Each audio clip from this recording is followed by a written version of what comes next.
أو كالذي مر على قرية وهي خاوية على عروشها অথবা নবী আপনি কি ওই ব্যক্তির ব্যাপারে চিন্তা করেন নাই যে ব্যক্তি এক এলাকার সামনে দিয়ে গেছে, যাওয়ার সময় দেখে এলাকার সবগুলা ঘর বাড়ি ছাদের উপর পড়া, এর মানে ঘর বাড়িগুলা সব ধ্বংস। ক্বালা আন্না ইউহয়ী হাযিহিল্লাহু বা'দা মাউতিহা, তখন তিনি বললেন আল্লাহ তাআলা কিভাবে তাদেরকে মৃত্যুর পর আবার পুনরায় জিন্দা করবেন। ফাআমাতাহুল্লাহু মিআতা আমিন, আল্লাহ তাআলা তাকে 100 বছরের জন্য মৃত্যু দিলেন। সুম্মা বাআসা, আবার তাকে জিন্দা করলেন। করার পর আল্লাহ বললেন ক্বালা কাম লাবিস্তা, কতদিন আপনি এইভাবে মৃত অবস্থায় কাটিয়েছেন? তিনি জবাব দিলেন লাবিস্তু ইয়াওমান আও বা'দা ইয়াওম, একদিন বা আধা দিন আমি মৃত অবস্থায় ছিলাম। কয়দিন? না আপনারা বলেন আসলে কয় বছর? আল্লাহ তাআলা বলেন ক্বালা বাল লাবিস্তা মিআতা আমিন ফানজুর ইলা তাআমিকা ওয়া শারাবিকা লাম ইয়াতাসান্না, আপনি 100 বছর মরা ছিলেন, খানার দিকে তাকান, পানির দিকে তাকান, লাম ইয়াতাসান্না, পচে নাই। সুবহানাল্লাহ। ওয়ানজুর ইলা হিমারিকা, গাদাটার দিকে তাকান, গাদার দিকে তাকাইছে, তাকায় দেখে পচে গলে মাটির সাথে মিশে গেছে। আল্লাহ তাআলা বলেন জানেননি কেন আপনাকে আমি মৃত্যু দিলাম, আবার 100 বছর পর আপনাকে আমি কেন জিন্দা করলাম?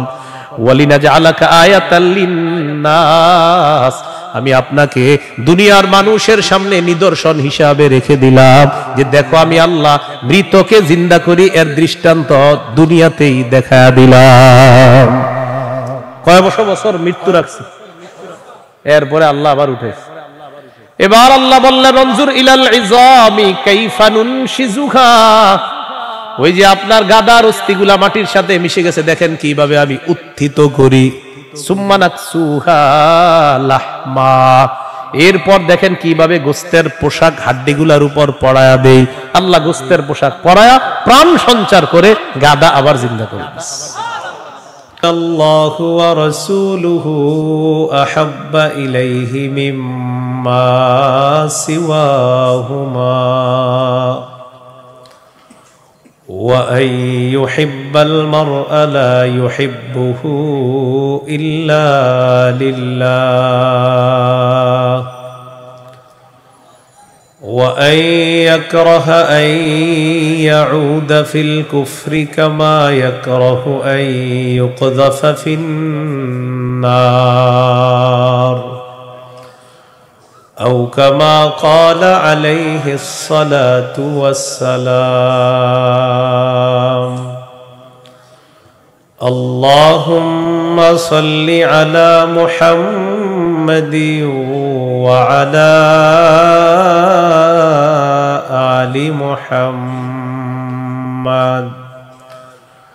كما صليت على إبراهيم وعلى آل إبراهيم إنك حميد مجيد اللهم بارك على محمد وعلى آل محمد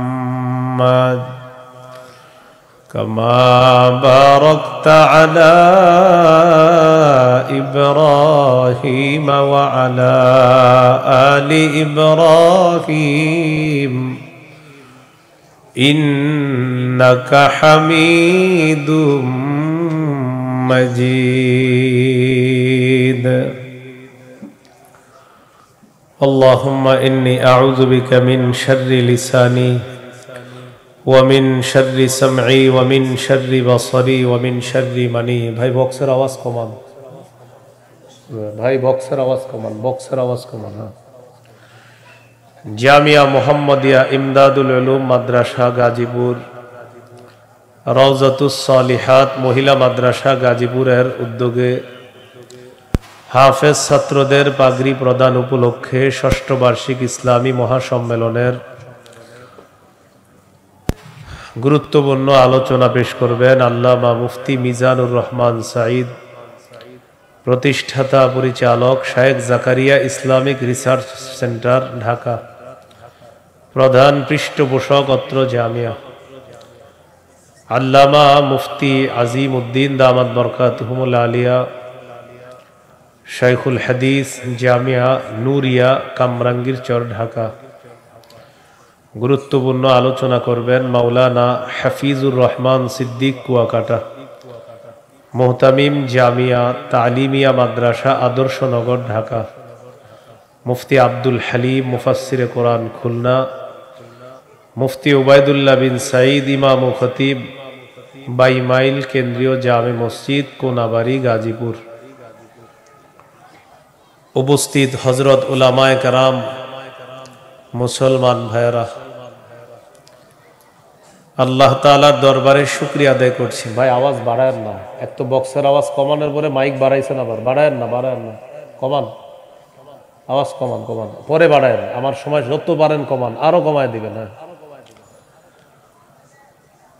উপস্থিত হযরত, ঠিক আছে এবার, উপস্থিত হযরত উলামায়ে কেরাম, মুসলমান ভাইয়েরা, আল্লাহ তাআলার দরবারে শুকরিয়া আদায় করছি। আল্লাহ আমাদেরকে এই মাহফিলে উপস্থিত হওয়ার তৌফিক দান করেছেন, বলি আলহামদুলিল্লাহ। আমি আপনাদের সামনে সূরাতুল বাকারার 256 নম্বর আয়াতে কারিমা থেকে কয়েকটি আয়াত তেলাওয়াত করলাম। 256 নম্বর আয়াতে আল্লাহ তাআলা দ্বীনের ব্যাপারে আমাদেরকে দিক নির্দেশনা দিয়েছেন। লা ইকরাহা ফিদ্দীন, দ্বীন গ্রহণ করার ক্ষেত্রে জোর করা যাবে না।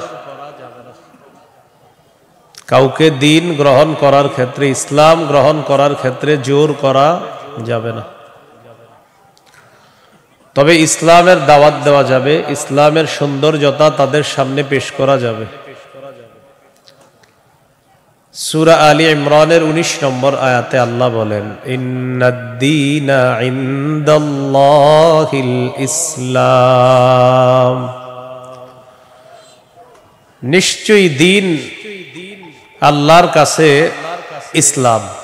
এটা হলো আয়াতের অনুবাদ। নিশ্চয়ই দ্বীন আল্লাহর কাছে ইসলাম, মানে আল্লাহর কাছে একমাত্র দ্বীন হলো ইসলাম। সূরা আলী ইমরানের 85 নম্বর আয়াতে আল্লাহ বলেন, وَمَن يَبْتَغِ غَيْرَ الْإِسْلَامِ دِينًا فَلَن يُقْبَلَ مِنْهُ, যে ব্যক্তি ইসলাম ছাড়া অন্য কোনো দ্বীনকে গ্রহণ করে, অন্য কোনো কিছুকে দ্বীন হিসাবে গ্রহণ করে, ফালাই ইউকবালা মিন, এটা তার থেকে গ্রহণ করা হবে না। কেউ যদি ইসলাম ছাড়া অন্য কোনো কিছুকে দ্বীন হিসাবে গ্রহণ করে, এটা তার থেকে গ্রহণ করা হবে না, মানে ইসলাম ছাড়া অন্য কোনো দ্বীন গ্রহণযোগ্য না। এটা অন্যকে দাওয়াত দিয়ে বোঝানো যাবে। জাহিলি যুগের বন্ধা নারীরা, যাদের সন্তান হয় না, এই জাতীয় নারীরা মানত করলো, আমার যদি ছেলে হয় ছেলের ইহুদি বানাবো। নাউজুবিল্লাহ। কি বানাবে? নাজিবি গোত্রের ইহুদিদেরকে বের করে দেওয়ার জন্য হুকুম আসলো। ইহুদিদের আত্মীয় স্বজন যারা আছে তারা চিন্তা করলো, আমাদের আত্মীয় স্বজন যারা, তাদেরকে মুসলমান বানায়া মদিনায় রেখে দিই।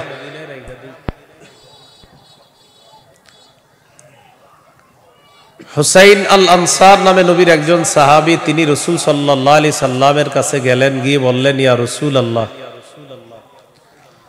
আমার দুজন পুত্র সন্তান খ্রিস্টান, আমি তাদেরকে যদি জোর করে মুসলমান বানিয়ে মদিনায় রেখে দিই।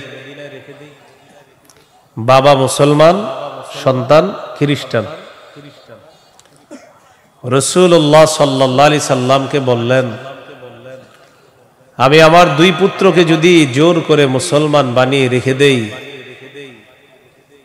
তখন আল্লাহ তাআলা সূরা বাকারার 256 নম্বর আয়াত নাজিল করলেন, লা ইকরাহা ফিদ্দীন।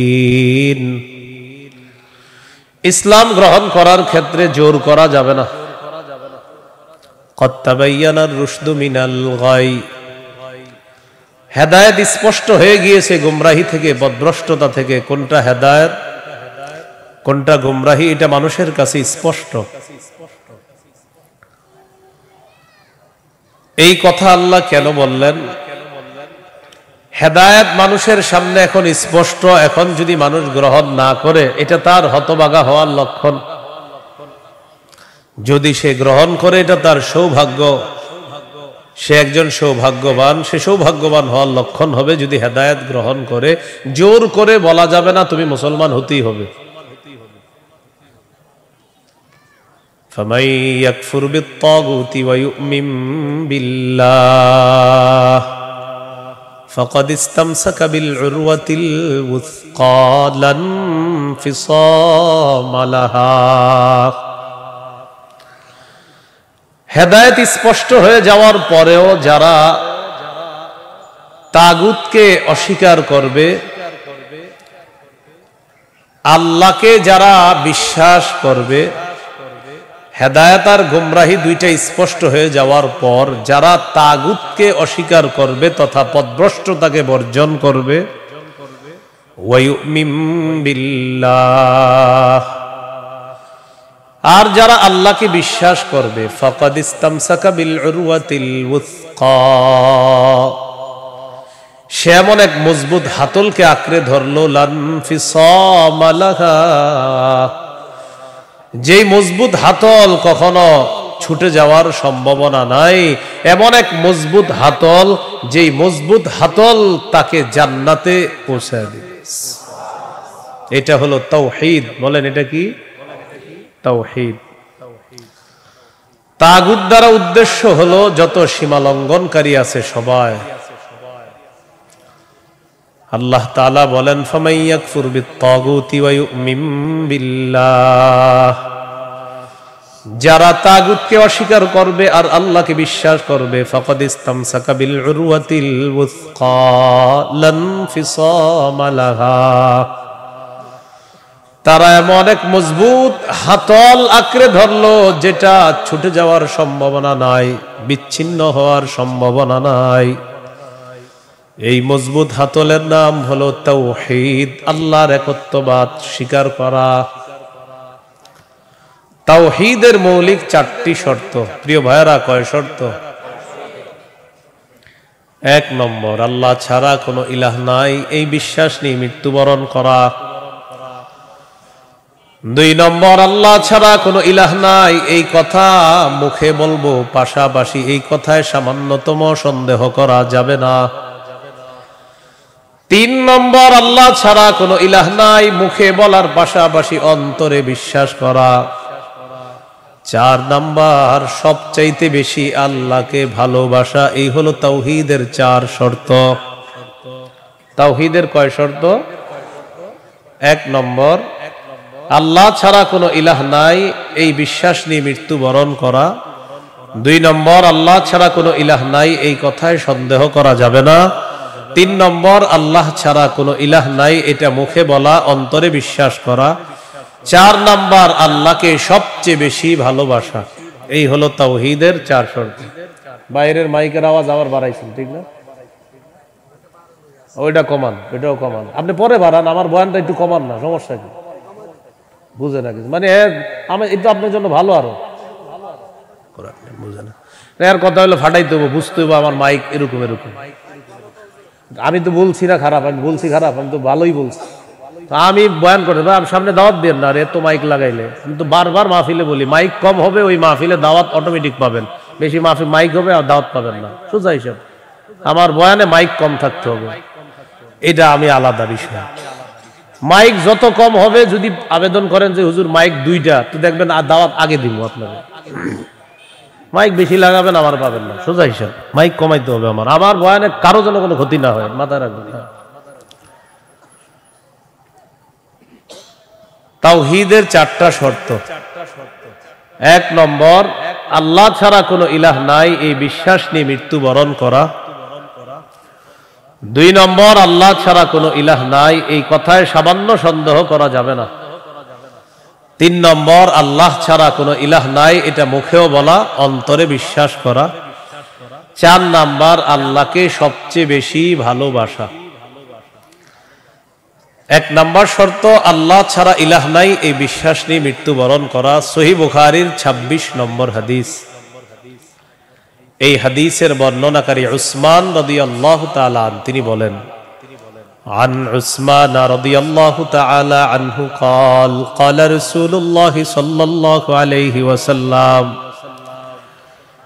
من مات وهو يعلم أنه لا إله إلا الله دخل الجنة।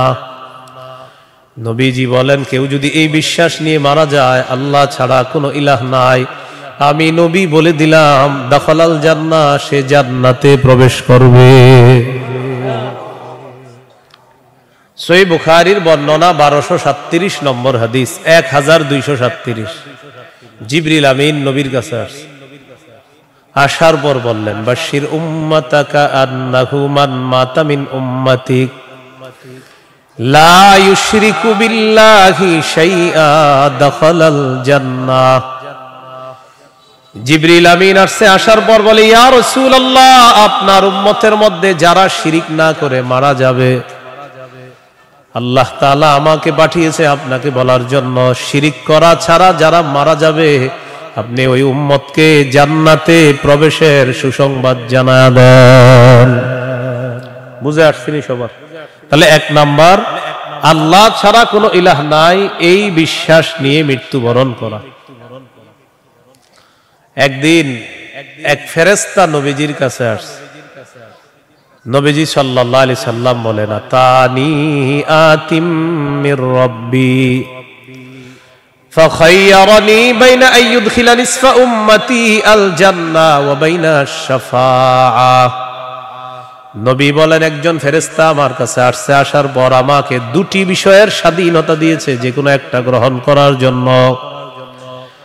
ফেরেশতা আমাকে বলল, হাবিব, আপনি যদি চান আপনার অর্ধেক উম্মত আপনি জান্নাতে নিতে পারবেন, আর যদি চান আপনি সুপারিশ করতে পারবেন, তবে দুটি গ্রহণ করা আপনার জন্য।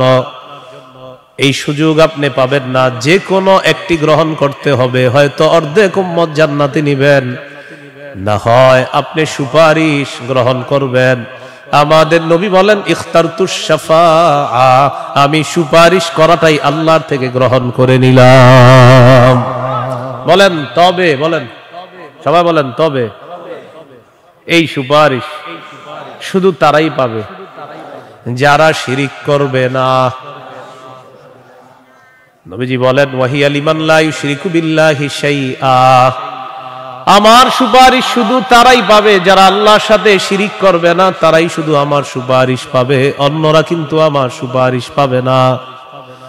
সহিহ বুখারীর বর্ণনা 99 নম্বর হাদিসে আল্লাহর নবীর সাহাবী আবু হুরায়রা রাদিয়াল্লাহু তাআলা আর নবীকে প্রশ্ন করলেন, মান আসআদুন নাসি বিশাফাআতিকা ইয়াউমাল কিয়ামাতি ইয়া রাসূলুল্লাহ।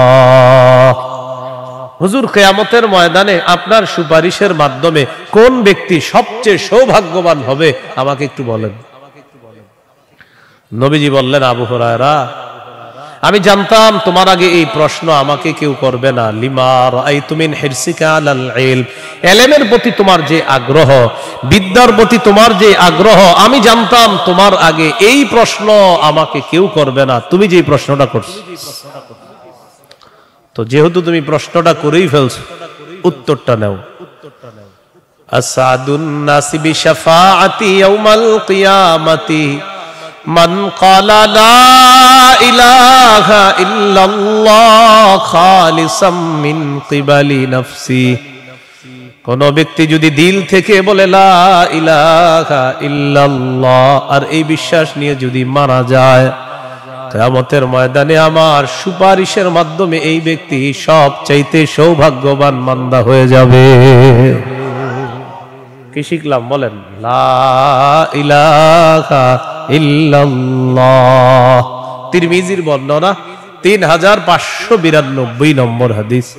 قال رسول الله صلى الله عليه وسلم ما عبد قال لا إله إلا الله مخلصا قط إلا فتحت له أبواب السماء حتى تفزع إلى العرش।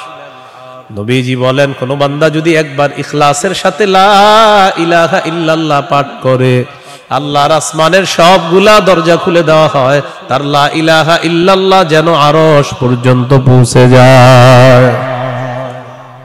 তাওহীদের কয় শর্ত ভুলে গেছে? কয় শর্ত?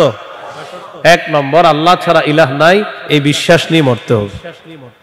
2 নম্বর, আল্লাহ ছাড়া কোনো ইলাহ নাই, এই কথায় সামান্য সন্দেহ করা যাবে না। সূরা হুজুরাতের 15 নম্বর আয়াতে আল্লাহ বলেন, ইন্নামাল মুমিনুনা আল্লাযীনা আমানু বিল্লাহি ওয়া রাসূলিহি সুম্মা লাম ইয়ারতাবু وجاهدوا بأموالهم وأنفسهم في سبيل الله أولئك هم الصادقون। আল্লাহ তাআলা বলেন, প্রকৃত ঈমানদার হলো তারা যারা আল্লাহকে বিশ্বাস করে, রাসূলকে বিশ্বাস করে, সামান্য সন্দেহ করে না। ওয়াজাহাদু বিআমওয়ালিহিম ওয়া আনফুসিহিম ফি সাবিলিল্লাহ, যারা নিজেদের জান মাল নিয়ে আল্লাহর রাস্তায় লড়াই করে। আল্লাহ বলেন, উলাইকা হুমুস সাদিকুন, আমি আল্লাহ তাদেরকে কোরআনে খাঁটি সত্যবাদী বলে ঘোষণা করলাম। এরা খাঁটি সত্যবাদী, আল্লাহকে বিশ্বাস করে, রাসূলকে বিশ্বাস করে, একটু সন্দেহ করে না। 3 নম্বর শর্ত, লা ইলাহা ইল্লাল্লাহ, আমি মুখে উচ্চারণ করলাম আল্লাহ ছাড়া কোনো ইলাহ নাই, অন্তরেও বিশ্বাস করা। মুখে বললাম আল্লাহ ছাড়া কোনো ইলাহ নাই, অন্তরে যদি ঝামেলা থাকে এটা হবে মুনাফিক মার্কা শয়তান, নেফাকি হবে। এটা কি হবে বলেন তো? সবাই বলেন কি হবে? নেফাকি হবে। মুখে বলতে হবে, অন্তরেও স্বীকার করতে হবে। সূরাতুল ফাতহির 11 নম্বর আয়াতে আল্লাহ বলেন, ইয়াকুলুনা বিআলসিনাতিহিম মা লাইসা ফি কুলুবিহিম, তারা তাদের মুখ দিয়ে এমন কথা বলে যা তাদের অন্তরের কথা না। তাহলে বলেন তো, তাওহীদের 3 নাম্বার শর্ত, মুখে বললাম একটা আর অন্তরে আরেকটা, শর্ত পূরণ হবে? মুখে যা বলবো অন্তরেও তা যদি হয়, এটা 3 নাম্বার শর্ত পূরণ হবে। অন্তরে যদি ঈমান সরিষার দানা পরিমাণও হয়, একদিন জান্নাতে যাবেন।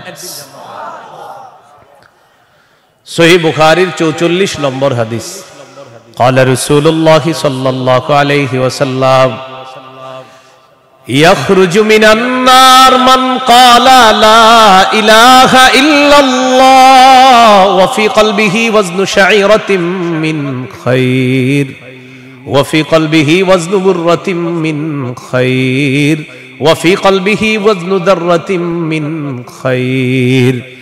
নবীজি বলেন, কারণ অন্তরের মধ্যে যদি গম পরিমাণ, জব পরিমাণ, সরিষার দানা পরিমাণ ঈমান থাকে, গম পরিমাণ, জব পরিমাণ, সরিষার দানা পরিমাণ ঈমান, এই মানুষটা যদি বিভিন্ন অপরাধের কারণে জাহান্নামের সাজা ভোগ করতেও হয়, জাহান্নামের সাজা ভোগ করার পর আমি নবী বলে দিলাম, একদিন জাহান্নাম থেকে বের হয়ে ওই সরিষা পরিমাণ ঈমানের কারণে আল্লাহর জান্নাতে প্রবেশ করবে। খাঁটি ঈমান, বিশুদ্ধ ঈমান, এটার মধ্যে কোনো ঝামেলা করা যাবে না। আল্লাহ কথাগুলা বুঝার তৌফিক দান করেন। 4 নাম্বার শর্ত, সবচেয়ে বেশি আল্লাহকে ভালোবাসা। বলেন কাকে ভালোবাসা? সবাই আমার সাথে বলেন, সাধারণত বলেন, আমরা 8টি জিনিসকে বেশি ভালোবাসি। 8 জিনিসের প্রতি আমাদের মহব্বত খুব বেশি। এই 8 জিনিসের চাইতেও আল্লাহকে, রাসূলকে বেশি ভালোবাসতে হবে। কয় জিনিসের প্রতি টান আছে বেশি? 8 জিনিসের কথা আল্লাহ বলছে সূরা তাওবা 24 নম্বর আয়াত। আমি প্রথম আয়াতটা পড়ি, এরপর অনুবাদ করব, আমরা সবাই গণব। আল্লাহ তাআলা বলেন, কুল ইন কানা আবাউকুম ওয়া আবনাউকুম ওয়া ইখওয়ানুকুম ওয়া আজওয়াজুকুম ওয়া আশীরাতুকুম ওয়া আমওয়ালুন ইকতারাফতুমুহা ওয়া তিজারাতুন তাখশাউনা কাসাদাহা ওয়া মাসাকিনু তারদাউনাহা আহাব্বা ইলাইকুম মিনাল্লাহি ওয়া রাসূলিহি ওয়া জিহাদিন ফি সাবিলিহি ফাতারাব্বাসু হাত্তা ইয়াতিয়াল্লাহু বিআমরি। কত?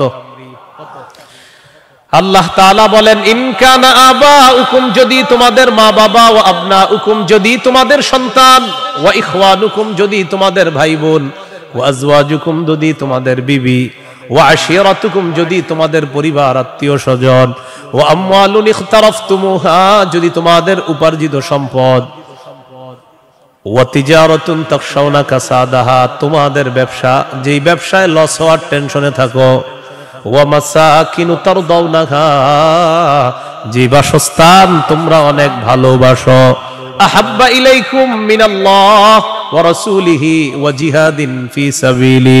আল্লাহ তাআলা বলেন, এই 8টা জিনিস যদি আল্লাহ এবং তার রাসূল আর জিহাদের চাইতে তোমাদের কাছে বেশি প্রিয় হয়, ফাতারাব্বাসু, অপেক্ষা করো, হাত্তা ইয়াতিয়াল্লাহু বিআমরি, আল্লাহ তাআলা গজব নিয়ে আসার অপেক্ষা করো। বলি নাউযুবিল্লাহ। কি শিখলাম? এই 8 জিনিসের প্রতি আমাদের মহব্বত আছে বেশি। আল্লাহ বলেন, এইগুলা যদি আল্লাহর চেয়ে বেশি মহব্বতের হয়, নবীর চেয়ে বেশি মহব্বতের হয়, জিহাদের চেয়ে বেশি মহব্বতের হয়, তাহলে গজবের অপেক্ষা থাকো। তাহলে কি শিখলাম? এই 8 জিনিসের চাইতে আল্লাহকে বেশি ভালোবাসা, রাসূলকে বেশি ভালোবাসতে হবে। আল্লাহ তৌফিক দান করেন। এখানে কয় জিনিসের ভালোবাসার কথা হলো? 8 জিনিসের ভালোবাসার কথা। এবার আমার সাথে বলেন, সাধারণত মৌলিকভাবে 2টা জিনিস আমাদেরকে আল্লাহর থেকে দূরে রাখে। 1, সম্পদ, 2, সন্তান। এই 2টা মৌলিকভাবে আমাদেরকে খালি আল্লাহর থেকে গাফেল করে দেয়। সূরা মুনাফিকুনের 9 নম্বর আয়াতে আল্লাহ বলেন, ইয়া আইয়ুহাল্লাযীনা আমানু লা তুলহিকুম আমওয়ালুকুম ওয়ালা আওলাদুকুম আন যিকরিল্লাহ। আল্লাহ তাআলা বলেন, হে ঈমানদারগণ, লা তুলহিকুম আমওয়ালুকুম ওয়ালা আওলাদুকুম, তোমাদের সম্পদ, তোমাদের সন্তান তোমাদেরকে যেন গাফেল করে না দেয়, আন যিকরিল্লাহ, আল্লাহর স্মরণ থেকে যেন গাফেল করে না দেয়। দোকানের শাটারটা লাগাইতেছেন, অর্ধেক শাটার আপনি নিছেন, মুয়াজ্জিন মসজিদের মধ্যে বলে, কদ কামাতিস সালাহ, কদ কামাতিস সালাহ, নামাজ দাঁড়ায় গেছে, নামাজ দাঁড়িয়ে গেছে। এই টাইমে কাস্টমার এসে কয় 10,000 টাকার সদায় লাগবে।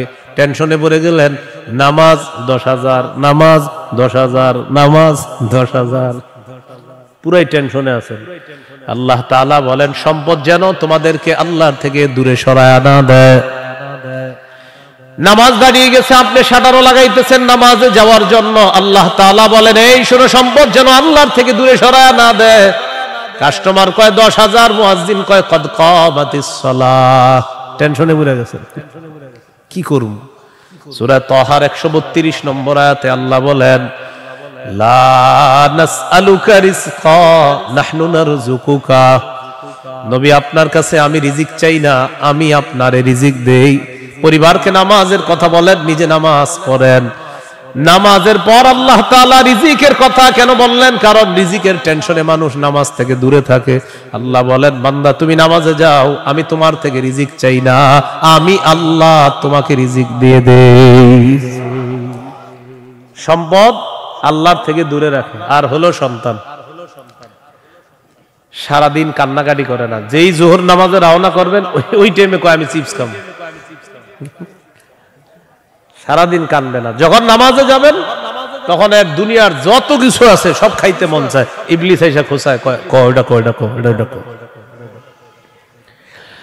আপনি তখন বুদ্ধি করে কি করবেন? ওইটারে প্যাম্পাস পরায়া মসজিদের এক কোনায় নিয়ে বসাই দিবেন, বসে থাকেন, বসে থাকেন, বুঝেন নাই? আর ইবলিস রে বলবেন, ইবলিস তুমি যেই ঝামেলাটা আমার সাথে ডেলি নামাজের সময় করো, এই ঝামেলা করে কাজ হবে না। কারণ নামাজের সময় তুই যতবার আমার সন্তানকে খোঁচাবি, ওরে ততবার কাঁধে করে মসজিদে নিয়ে যাবো। প্যাম্পাস পরা ওটারও নিয়ে যাবেন মসজিদে, নিয়ে পাশে বসায় রাখবেন, বুঝে তো ইবলিস বুঝা ফেলবে না, এরে খোসায় লাভ না, এরে খোসাইলে এই সন্তানও নামাজি বানায় ফেলবে। সুবহানাল্লাহ। সম্পদ সন্তান আল্লাহর থেকে আমাদেরকে দূরে রাখে। প্রিয় ভাইয়েরা, এই দুই জিনিস যেন আমাদের মধ্যে এত মহব্বত গালেব না হয় যে এই দুই জিনিস এত পরিমাণ মহব্বত করতে গেলাম, আল্লাহকে ভুলে গেলাম, রসুলকে ভুলে গেলাম, আখিরাত ভুলে গেলাম। এমনটা ভালোবাসি, সন্তান ভালোবাসি, মা ভালোবাসি, বাবা ভালোবাসি ঠিক, কিন্তু এর চেয়ে বেশি ভালোবাসি আল্লাহ। এই হলো আল্লাহকে সবচেয়ে, তাওহীদের কয় শর্ত? 4 নাম্বার। সবচেয়ে বেশি কাকে ভালোবাসা? আল্লাহকে, রসুলকে সবচেয়ে বেশি ভালোবাসা, আল্লাহকে এরপর রসুলকে সবচেয়ে বেশি ভালোবাসা। সহিহ বুখারীর বর্ণনা 16 নম্বর হাদিস। ক্বালা রাসূলুল্লাহ সাল্লাল্লাহু আলাইহি ওয়াসাল্লাম সালাসুন মান কুন্না ফীহি ওয়াজাদা হালাওয়াতাল ঈমান।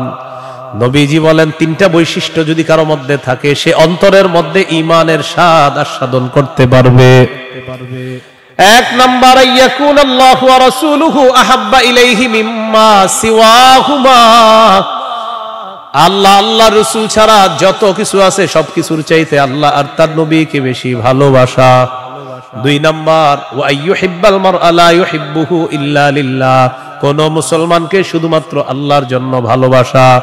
3 নাম্বার, আইয়াকরাহা আইয়াউদা ফিল কুফরি কামা ইয়াকরাহু আইয়ুকযাফা ফিন্নার। আগুনের মধ্যে পুড়ে যাওয়া যেমন অপছন্দ, তেমনি ভাবে কুফরি করাটাও এমন অপছন্দ হওয়া। কোটি কোটি টাকা আপনার সামনে রাখা হলো আর বলা হলো আগুনে পুড়ে মারা যাও, আপনি তখন জবাব দিবেন, আপনার কি মাথা খারাপ? আগুনে পুড়ে যদি আমি মারা যাই, তুই কোটি টাকা দিয়ে আমি করবো কি? এবার আপনাকে বলা হলো কোটি কোটি টাকা দেওয়া হবে, তুমি কুফরি করো, আপনি জবাব দিবেন কোটি টাকার বিনিময়ে যেমন দুনিয়ার আগুনে পুড়তে চাই না, তেমনি ভাবে কোটি টাকার বিনিময়ে কুফরি করে জাহান্নামের আগুনেও পুড়তে চাই না। নবীজি বলেন কারো মধ্যে যদি এমন অনুভূতি থাকে আগুনে পুড়ে যাওয়া তার অপছন্দ, তেমনি ভাবে কুফরি করাটাও তার কাছে অপছন্দের, আল্লাহ তাআলা তার অন্তরের মধ্যে ঈমানের স্বাদ তৈরি করে দিবেন, ঈমানের স্বাদ দিবেন। তো এই 3টার মধ্যে একটা হলো আল্লাহকে বেশি ভালোবাসা। বলেন তো তাওহীদের কয় শর্ত? 1 নম্বর, আল্লাহ ছাড়া কোনো ইলাহ নাই, এই বিশ্বাস নিয়ে মৃত্যুবরণ করা। 2 নাম্বার, আল্লাহ ছাড়া কোনো ইলাহ নাই, এটার মধ্যে একটুও সন্দেহ করা যাবে না। 3 নাম্বার, আল্লাহ ছাড়া কোনো ইলাহ নাই, এটা মুখে বলা, অন্তরে স্বীকার করা, বিশ্বাস করা। 4 নাম্বার, আল্লাহকে সবচেয়ে বেশি ভালোবাসা। এই 4 শর্ত পূরণ করে আমরা যেন কবরে যেতে পারি, আল্লাহ তাআলা তৌফিক দান করেন। এরপরে আল্লাহ বলেন ওয়াল্লাহু সামিউন আলিম, আল্লাহ সর্বশ্রোতা সর্বজ্ঞানী। এটা হলো সূরা বাকারার 256 নম্বর আয়াত। এখন আপনাদেরকে 56 নম্বর আয়াত থেকে জিজ্ঞাসা করতে চাই, একটা হলো তাগুতের দল আর একটা হলো আল্লাহর দল।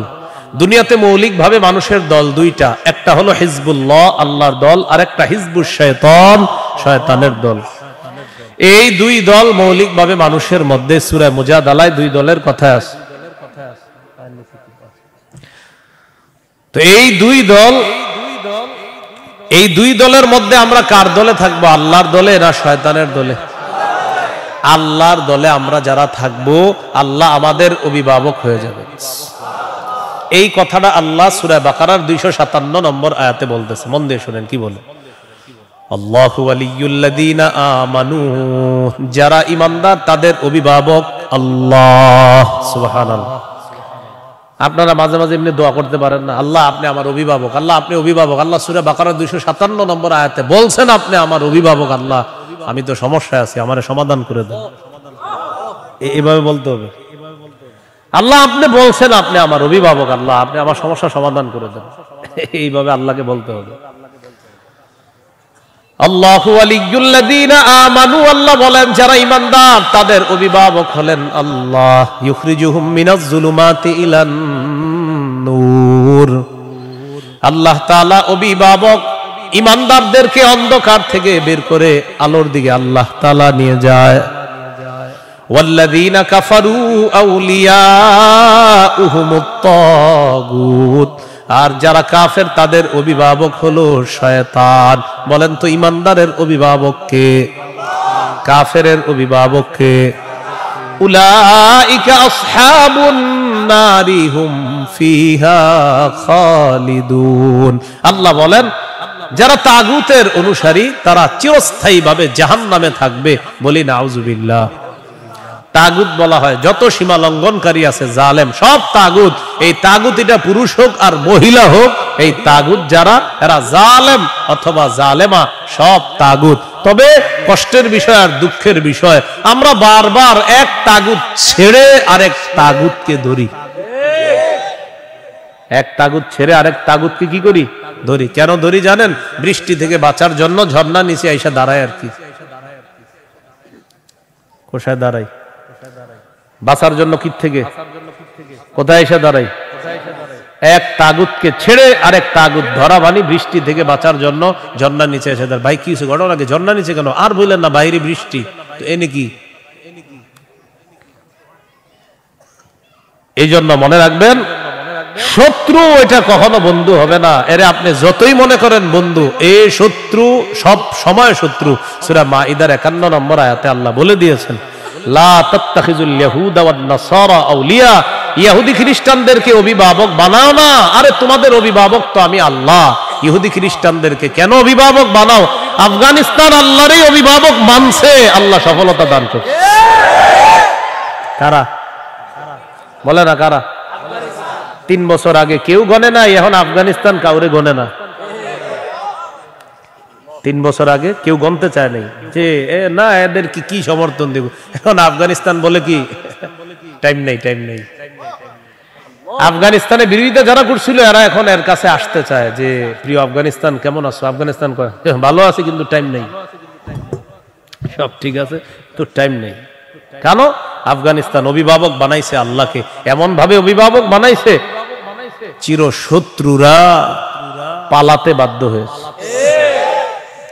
মুসলমানদের অভিভাবককে এত লজ্জা লাগে, আমরা বলি কি বুক ফুলায়, আমরা 90% মুসলমানের দেশ। তো এটা যখন বলি কাউকে, অন্য দেশের কেউ শুনলে সাথে সাথে বলবে মাশাআল্লাহ তোমরা 90% মুসলমান, তাহলে তো কোরআন হাদিস পরিপূর্ণভাবে এই দেশে চলে। কিন্তু দুঃখে বলতে পারি না ভাই, এই দেশে সবচেয়ে এটাই কম চলে।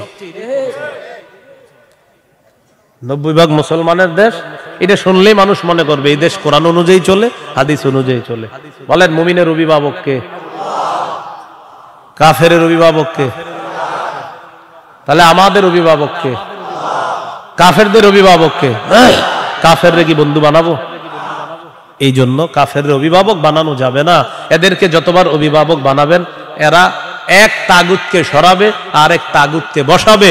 তাগুতের পালা বদল হবে, আমাদের ভাগ্য বদল হবে না। মনে রাখবেন কথাটা, বুঝে ঠিক কইতেছেন নি? আচ্ছা, এবার আল্লাহ তাআলা কি বলে দেখেন, সূরা বাকারার 257 নম্বর আয়াত গেল, 258 নম্বর আয়াতে আল্লাহ তাআলা এবার আমাদের আকীদা বিশুদ্ধ করবে। কি বিশুদ্ধ করবে বলেন তো? দুনিয়াতে আমাদের অভিভাবক কে? বেঁচে আছি কে বাঁচিয়ে রাখছেন? মৃত্যু দিবেন কে? মৃত্যুর পর জীবিত করবেন কে? এই আকীদাটা এখন আল্লাহ তাআলা সংশোধন করবে যে শোনো, আমি তোমাদেরকে বাঁচিয়ে রাখছি, মৃত্যুর পর আমি জিন্দা করব, কিন্তু এখানে কোনো সন্দেহ করবা না।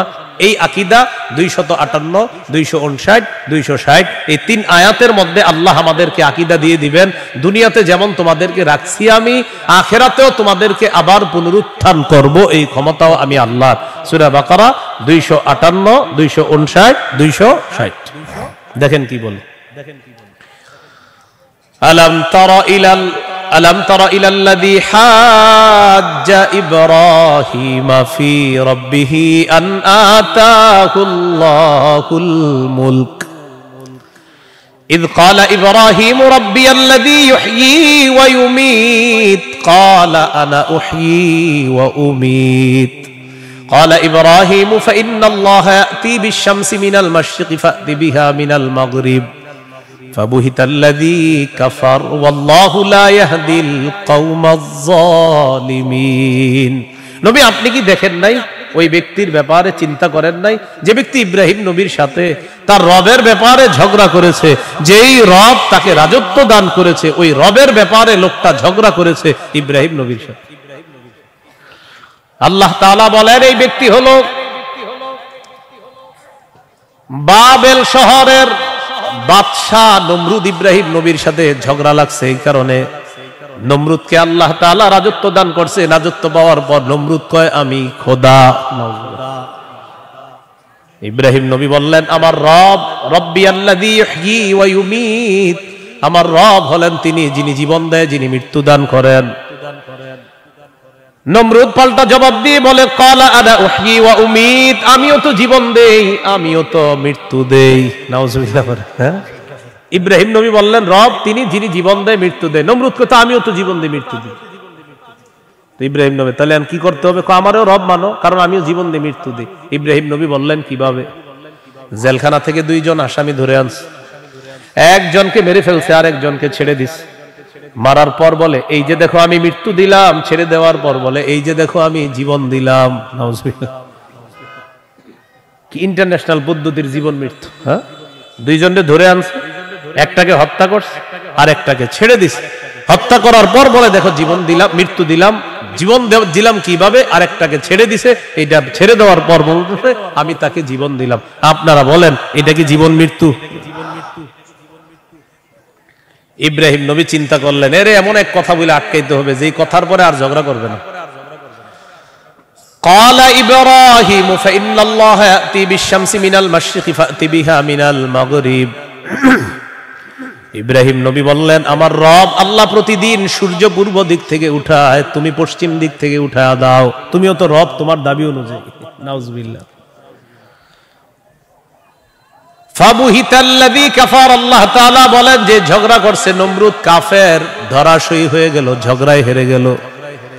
মুফাসসিরিনে কেরাম বলেন নমরুদ পাল্টা বলতে পারতো ইব্রাহিম আমি সূর্য পশ্চিম দিক থেকে উঠাতে পারবো না, তোমার রব আল্লাহ প্রতিদিন পূর্ব দিক থেকে সূর্য উঠায়, আমি তো পারবো না। তুমি তোমার রব আল্লাহকে বলো সূর্যটা যেন পশ্চিম দিক থেকে উঠায় দেখায় দেয়। মুফাসসিরিনে কেরাম বলেন নমরুদ বুঝে শুনেই পাল্টা চ্যালেঞ্জ দেয় নাই। কেন দেয় নাই?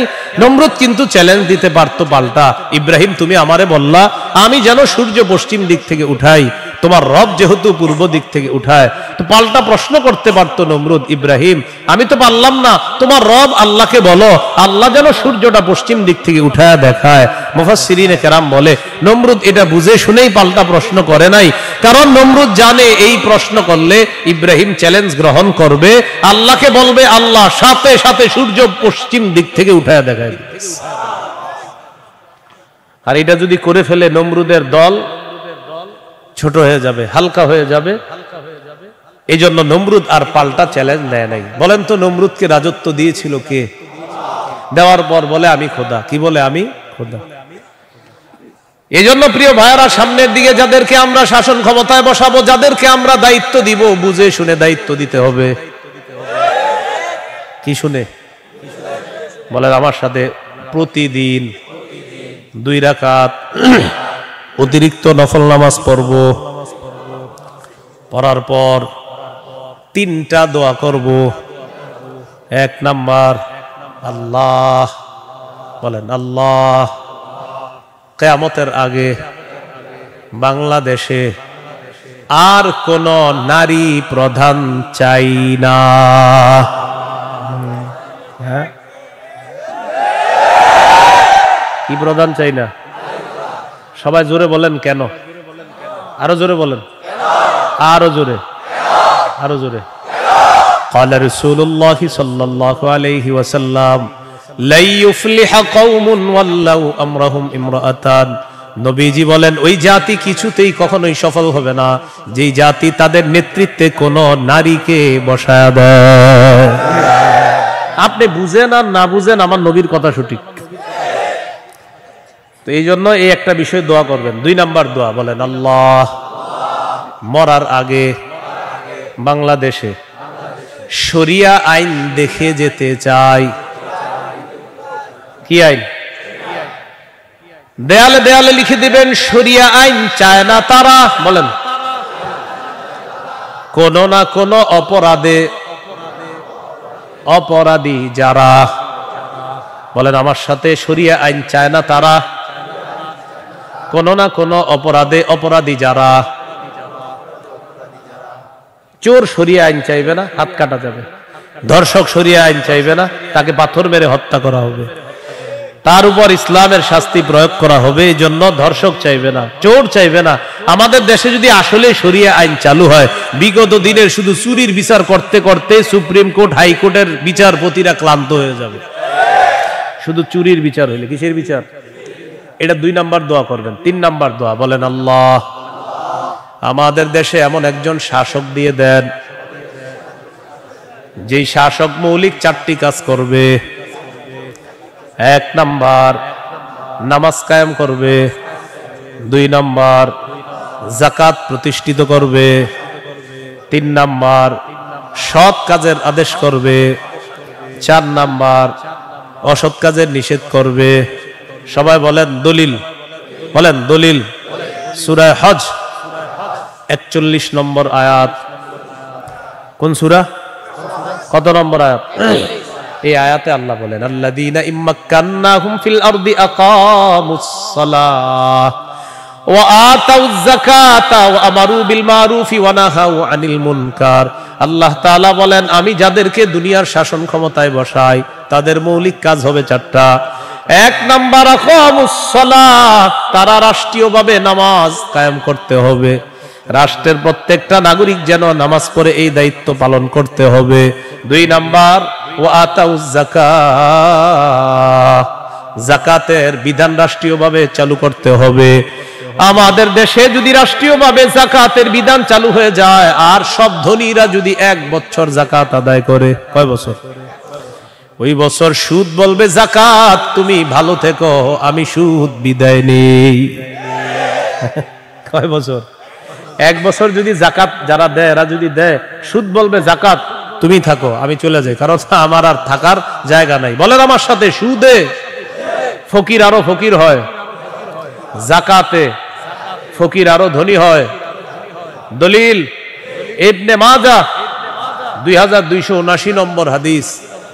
আবার বলেন, বলেন সুদে ফকির আরো ফকির হয়, যাকাতে ফকির ধনী হয়।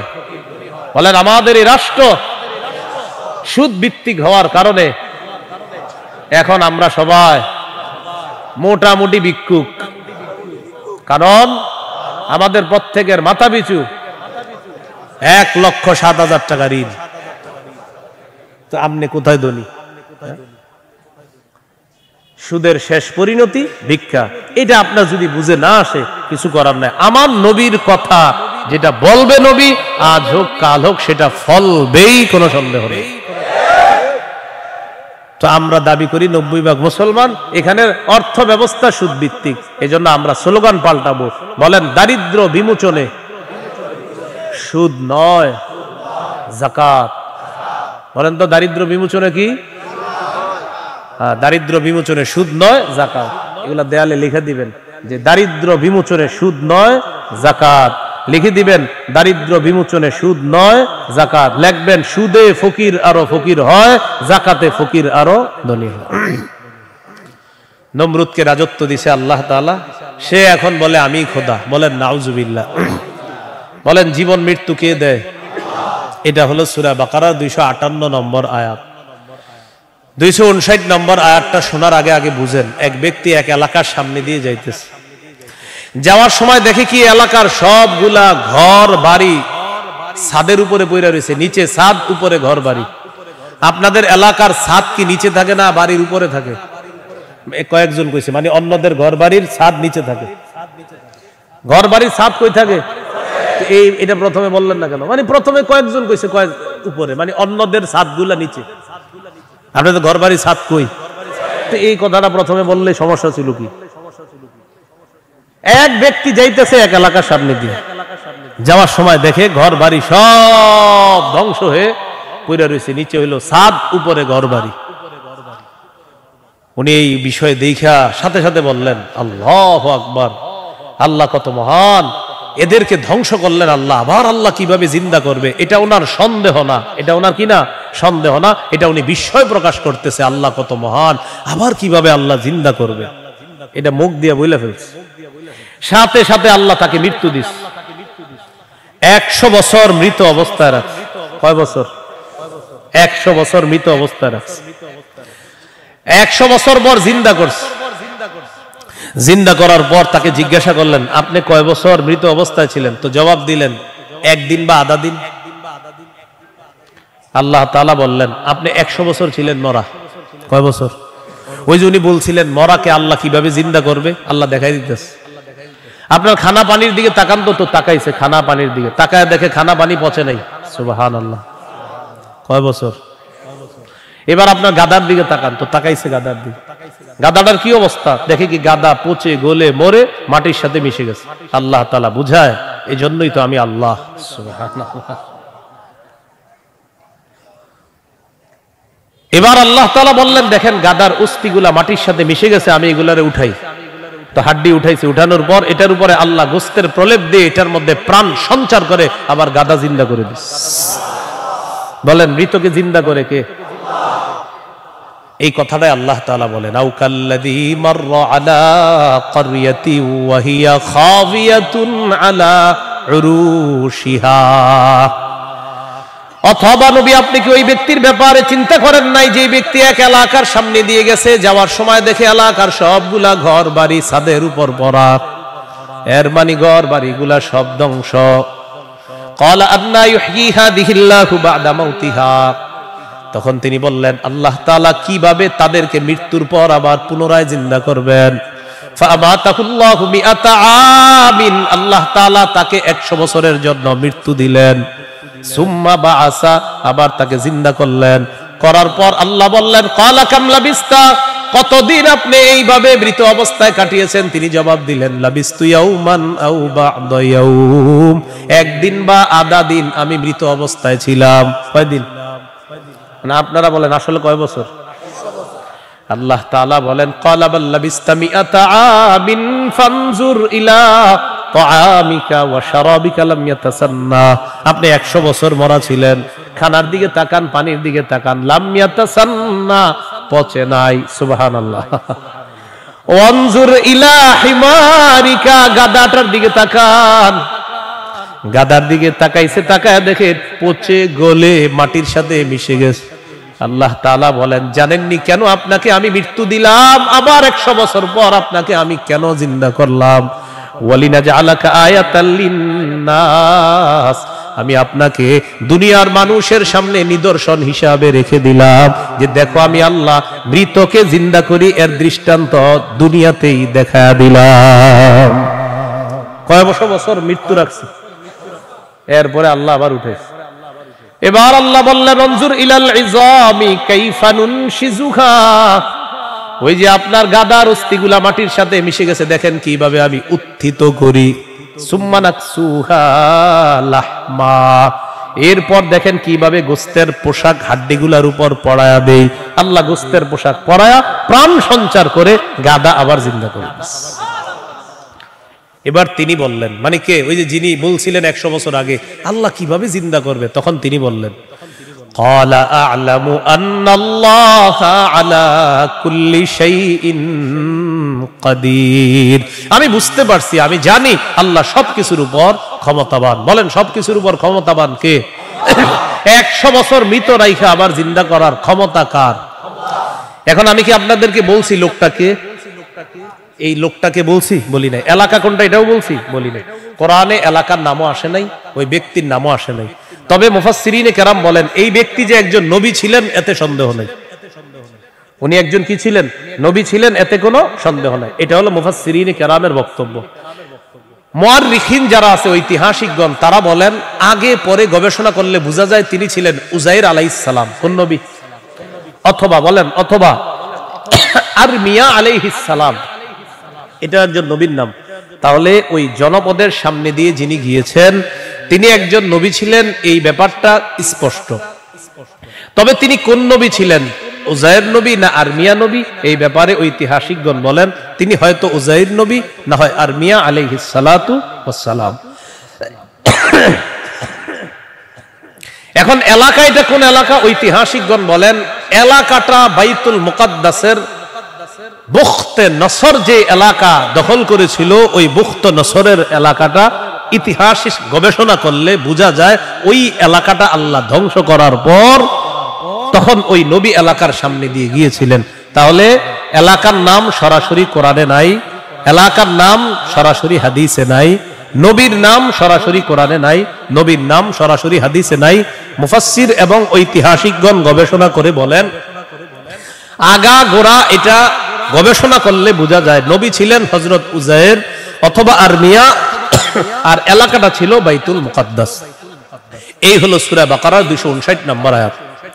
সূরা বাকারার 260 নম্বর আয়াত। এই আয়াতেও আল্লাহ আমাদের আকীদা স্বচ্ছ করবে যে দেখো দুনিয়াতে আমি তোমাদেরকে জিন্দা রাখছি, আবার আমি মৃত্যু দিব, আবার তোমাদেরকে পুনরুত্থান করব, এই ক্ষমতা আমার। বিসমিল্লাহির রহমানির রহিম। আল্লাহুম্মা লাকাল হামদু ওয়া লাকাশ শুকর।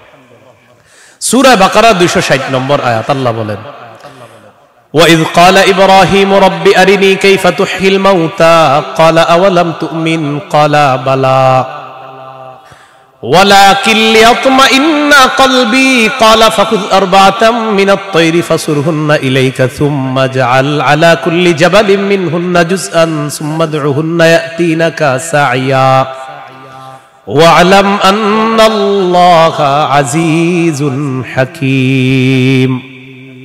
স্মরণ করুন ওই সময়কে যখন ইব্রাহিম নবী বললেন রব্বি আরিনি কাইফা তুহিল মাউতা, আল্লাহ আপনি আমাকে দেখান আপনি কিভাবে মৃতকে জিন্দা করেন।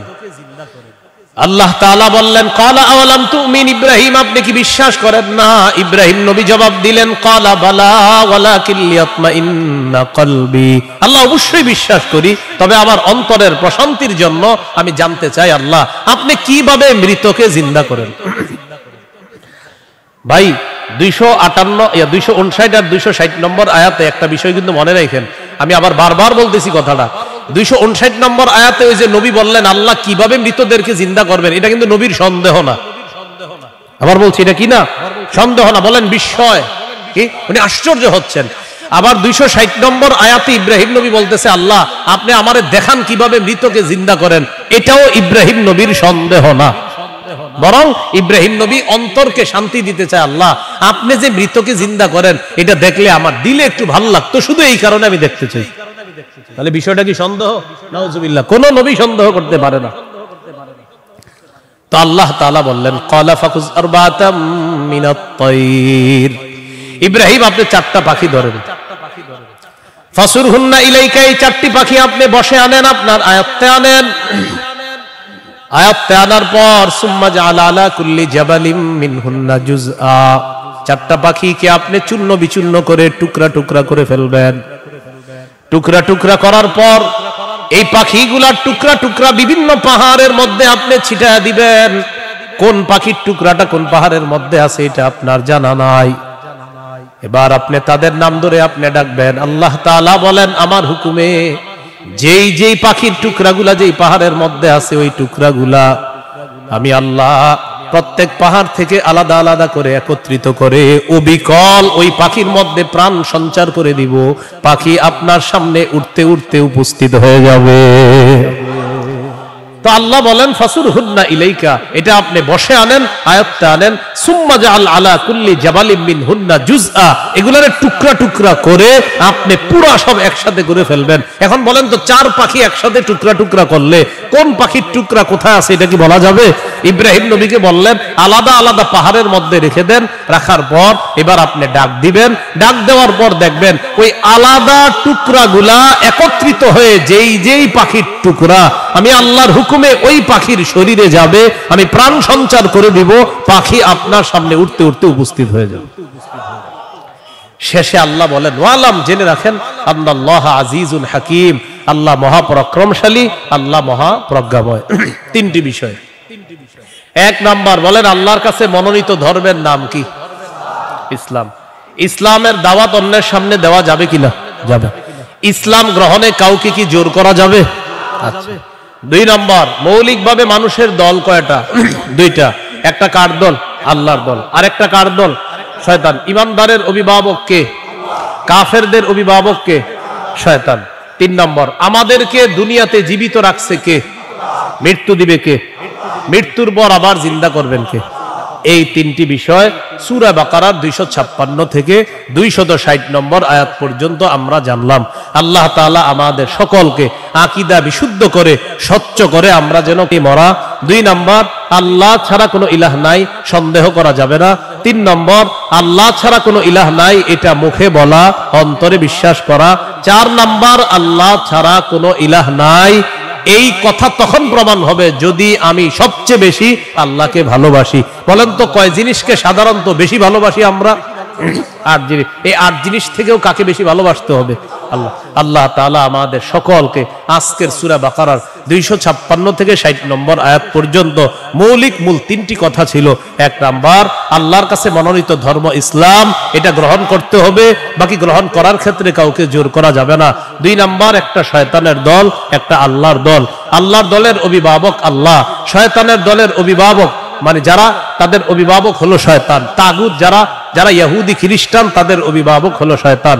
3 নাম্বার, আল্লাহ জীবিত রাখছে, আল্লাহ মৃত্যু দিবেন, আল্লাহ আবার জিন্দা করবেন। এই আকীদা, বিশুদ্ধ স্বচ্ছ আকীদা নিয়ে যেন আমরা কবরে যেতে পারি, আল্লাহ তাআলা তৌফিক দান করেন। সুবহানাল্লাহি ওয়া বিহামদিহি, সুবহানাকাল্লাহুম্মা ওয়া বিহামদিকা, আশহাদু আল্লা ইলাহা ইল্লা আনতা, আস্তাগফিরুকা ওয়া আতুবু ইলাইক। আমিন ওয়া আখিরু দাওয়ানা আলহামদুলিল্লাহি রাব্বিল আলামিন।